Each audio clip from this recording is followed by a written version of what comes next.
Assalamualaikum warahmatullahi wabarakatuh.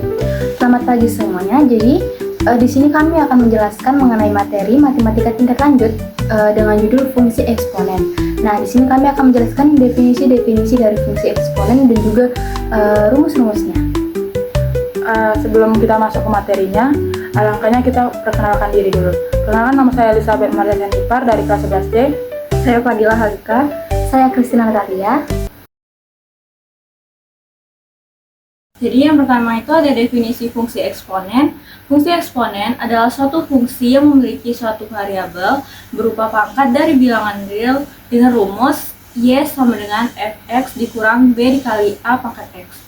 Dengan ketentuan BA elemen real, B tidak boleh sama dengan 0, A lebih besar daripada 0, dan A tidak boleh sama dengan 0. Tetapan A ini disebut dengan basis atau bilangan pokok. Contoh soalnya yaitu fx sama dengan 3, 2 pangkat x, gx sama dengan 4 pangkat x, dan hx sama dengan min 5 kali setengah pangkat x. Dan untuk contoh keduanya itu tentukan nilai dan fungsi eksponen fx untuk 5 pangkat x dan x-nya itu sama dengan 2 dan x-nya sama dengan min 3. Untuk x sama dengan 2, fx sama dengan 5 pangkat 2 yang sama dengan 1 per 5 dikali 5, hasilnya sama dengan 1 per 25. Dan untuk x sama dengan min 3, fx-nya itu sama dengan 1 per 5 pangkat 3 dan sama dengan 1 per 125. Lanjut, kita akan membahas mengenai tentang fungsi pertumbuhan eksponen. Jadi di sini definisi fungsi pertumbuhan eksponen itu adalah fungsi matematika yang menggambarkan peningkatan suatu nilai secara proporsional terhadap nilai. Dan bentuk umumnya itu adalah f dikali t sama dengan a dikali b pangkat t. Jadi untuk ft itu merupakan nilai fungsi pada waktu atau t. Jadi a adalah nilai awal saat t sama dengan 0, dan b adalah basis pertumbuhan dan t adalah waktu. Jadi kita masuk lagi pada grafik fungsi pertumbuhan eksponen.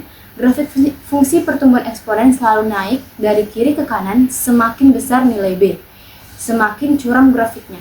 Contohnya itu pertumbuhan populasi bakteri, yang kedua itu bunga majemuk, dan ketiga penyebab virus. Dan syarat-syarat grafik fungsi eksponen adalah A lebih besar dari 0, nilai awal harus positif 1. Dan B lebih besar dari 0, basis pertumbuhan harus lebih besar dari 1. Dan T lebih besar dari 0, waktu itu tidak negatif. Selanjutnya saya akan membacakan tentang fungsi peluruhan eksponen. Fungsi peluruhan adalah fungsi matematika yang menggambarkan penurunan suatu nilai atau kuantitas secara eksponensial. Artinya, nilai fungsi tersebut akan semakin kecil dan mendekati 0. Selanjutnya, tentang grafik fungsi peluruhan eksponen. Akan menunjukkan kurva yang menurun dari kiri ke kanan. Kurva ini akan semakin mendekati sumbu min x, y bagi 0, tetap tidak benar-benar menyentuh. Selanjutnya, syarat-syarat fungsi peluruhan eksponen. Yang pertama ada nilai awal a harus positif. Yang kedua, baris eksponen b harus berada di antara 0 dan 1. Yang ketiga, variabel independen x bisa berupa real positif atau 0. Contoh fungsi peluruhan eksponen. Yang pertama, peluruhan radioaktif. Yang kedua, peluruhan suhu. Sekian presentasi dari kami. Mohon maaf jika ada salah kata. Semoga dapat dimengerti. See you!